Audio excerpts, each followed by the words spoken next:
Baiklah, jadi lihat ini. Saya ada kipas yang dipasang di dalam saluran udara di sini dan mesin asap yang dipasang di belakangnya. Dan apa yang saya boleh buat ialah, saya boleh tiup udara melalui kipas itu dan kita sepatutnya akan dapat aliran asap keluar dari muncung ini. Sekarang, saya akan tunjukkan demonstrasi ringkas kepada anda. Saya sepatutnya boleh mengalirkan udara sedikit dengan sekeping buih ini. Jadi, Mari kita hidupkannya.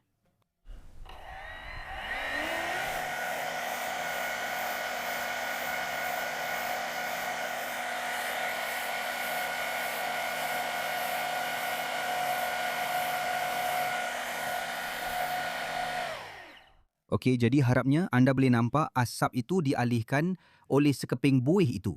Tapi tengok apa yang berlaku bila saya gunakan permukaan melengkung dan letakkannya dekat dengan aliran udara.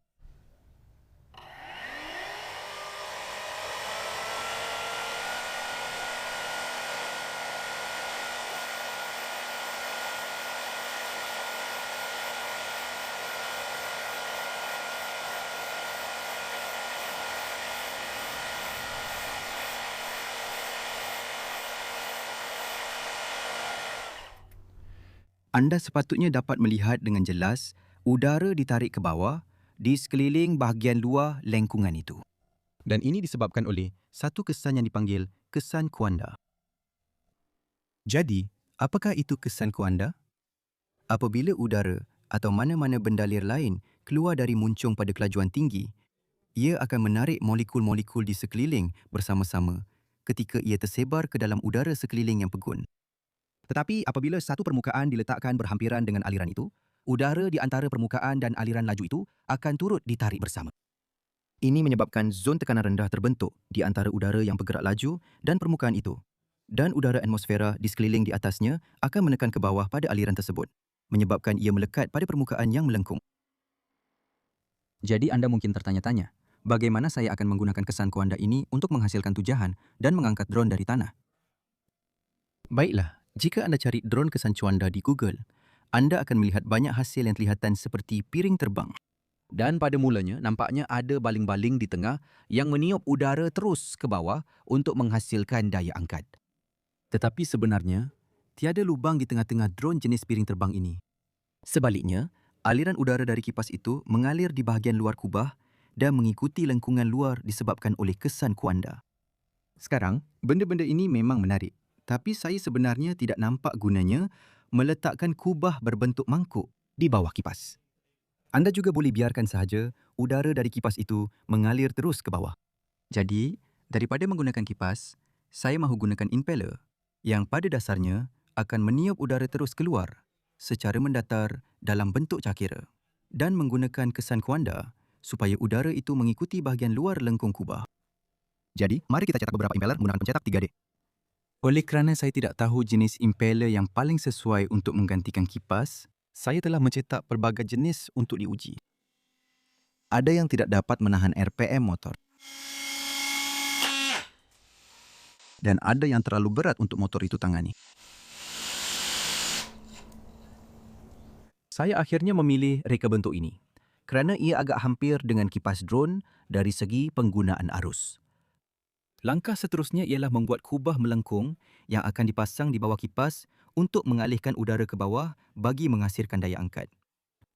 Sekarang, saya akan mencetak kubah itu menggunakan pencetak 3 dimensi kerana ia adalah penyelesaian yang paling cepat dan murah bagi saya pada masa ini.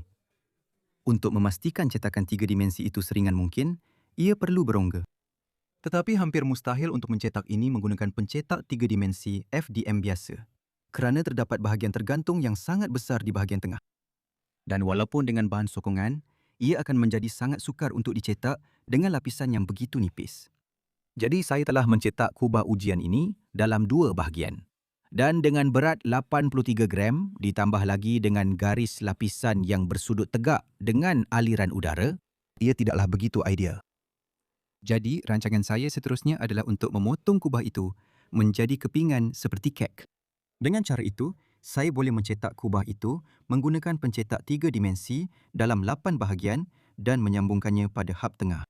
Ini mengurangkan berat dengan agak ketara dan saya tidak pasti ia boleh menjadi lebih ringan lagi menggunakan teknik pencetakan 3 dimensi.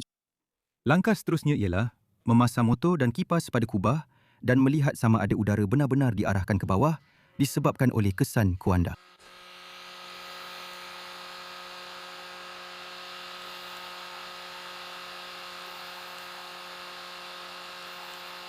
Dan ia kelihatan sangat menjanjikan.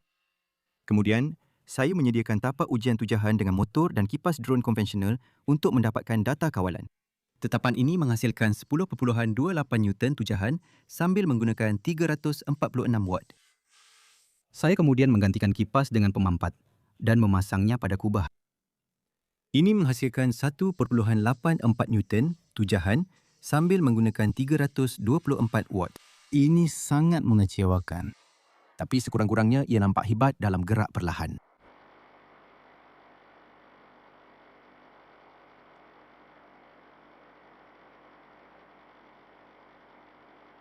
Jadi mari kita teruskan dengan pembinaan. Mengulangi pembinaan kubah sebanyak 3 kali lagi memang tidak menyeronokkan dengan semua asap gam CR itu. Tapi sekurang-kurangnya, saya tidak memilih untuk menggunakan tiub gentian karbon ringan untuk lengan yang akan memerlukan pemotongan dan menghasilkan habuk gentian karbon. Selain itu, saya telah mengitar semula motor daripada drone yang masih berfungsi untuk membina benda ini. Sebaik sahaja lengan dipasang pada kubah dan disusun seperti bentuk quadcopter yang direka bentuk. Ia kelihatan seperti sekumpulan tanglung Cina atau beberapa mangkuk salad. Dengan elektronik dipasang dan motor-motor telah dipateri. Sudah tiba masanya untuk memasang impeller dan melihat sama ada benda ini boleh terbang. Okey, mari kita mulakan. Ujian pertama, drone kesan kuanda.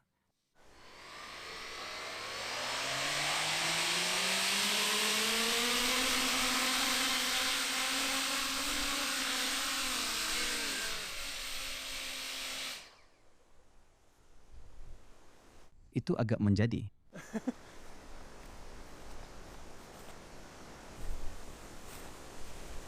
Ia memerlukan pendikit penuh untuk berlepas. Jadi saya agak risau tentang motor yang terlalu panas.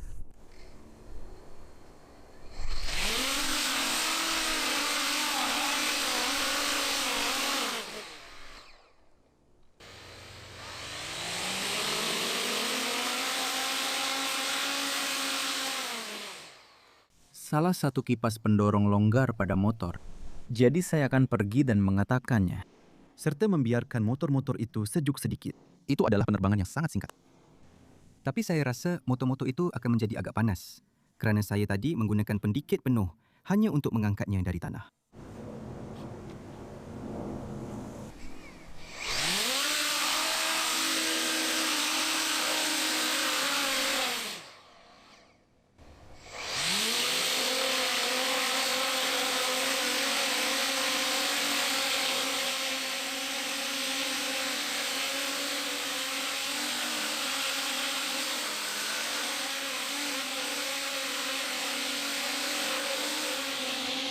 Jadi drone itu memang boleh terbang, tapi ia tidak begitu bagus.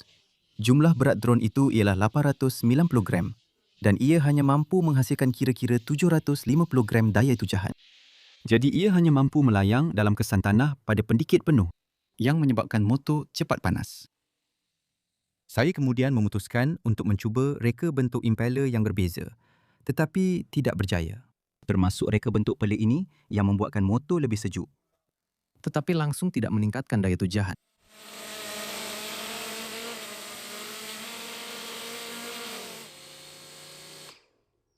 Saya kemudian cuba mengurangkan berat dengan menerbangkannya dengan bateri disambungkan melalui wayar sambungan.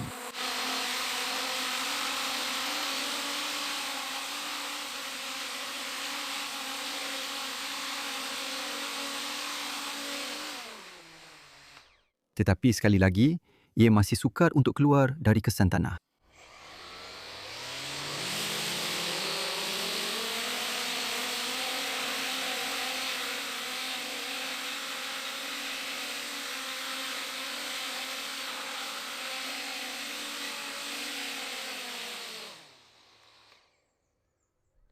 Jadi saya rasa beberapa ujian penerbangan itu berjalan dengan agak baik. Ia membuktikan bahawa anda boleh menggunakan kesan kuanda untuk memesongkan aliran udara mendatar ke bawah secara menegak untuk menghasilkan daya angkat bagi mengangkat drone. Namun, ia sangat tidak efisien. Tidak kira apa yang saya lakukan pada benda ini, ia tetap tidak dapat keluar dari kesan tanah. Walaupun tanpa berat bateri dan pelbagai jenis reka bentuk impeller yang telah saya cuba, saya pun tak tahu berapa banyak. Impeller. Terlalu banyak pemutar yang berbeza, masih ada satu timbunan di sana. Bilah sudut yang berbeza, ketinggian yang berbeza, diameter yang berbeza, bilangan bilah yang berbeza. Tak kira apa yang saya buat, ia tetap tak cukup daya tujahan. Jadi saya rasa sebagai usaha terakhir untuk mendapatkan benda ini, untuk terbang, masih menggunakan kesan anda. Tetapi hanya menggantikan impeller ini, saya akan gunakan kipas drone konvensional. Saya perlu menaikkan motor sedikit dan letakkan sejenis corong untuk menyedut udara dari kipas keluar. Dan kemudian, harapnya ia masih akan menggunakan kesan anda untuk menarik udara ke bawah, tetapi hanya menggunakan cara yang sedikit lebih Efisien. bentuk penghasilan tujahan yang lebih efisien. Semua motor telah dinyah kimpal dan dikeluarkan dari tapaknya, kemudian dipasang pada sambungan yang dicetak 3 dimensi. Setelah dipasang semula pada tapak motor asal, ia dinaikkan sedikit untuk membolehkan aliran udara kipas keluar ke sisi. Kesemuanya kemudian disambung semula dengan pematerian dan sedia untuk ujian penerbangan seterusnya. Baiklah, kita mulakan. Percubaan terakhir dengan kipas konvensional. Oh, bunyinya sangat lancar.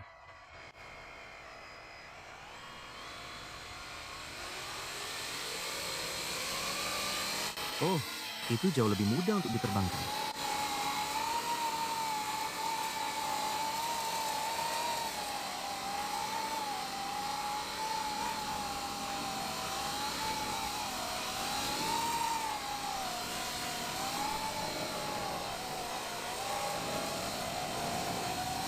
Saya akan katakan itu adalah kesan tanah yang buruk.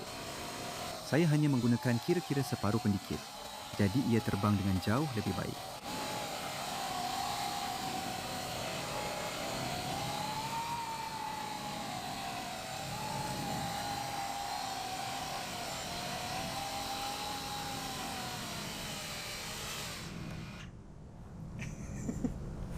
Jadi ia masih menggunakan kesan anda, tetapi ia terbang jauh lebih baik.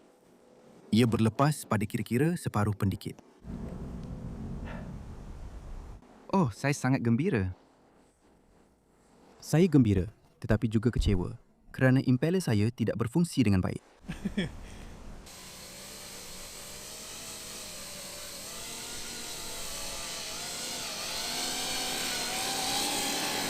Ia mungkin kelihatan seperti ini hanyalah sebuah drone biasa dengan beberapa benda besar seperti tomato dipasang di bawahnya. Tetapi sebenarnya, ia menghasilkan daya angkat disebabkan oleh kesan anda. Diameter kubah itu jauh lebih besar daripada kipas pemacu. Dan oleh itu, tujahan hanya boleh mengalir di sekitar permukaan melengkung itu. Satu perkara yang saya perasan selepas beberapa kali penerbangan ialah kesan tanah yang kuat pada kenderaan ini. Drone konvensional memang mengalami kesan tanah. Tetapi saya tidak pernah menerbangkan drone yang terapung di atas lapisan udara seperti ini. Ia boleh terbang keluar dari kesan tanah, tetapi memerlukan penggunaan kuasa yang lebih banyak serta mudah terhentak oleh angin.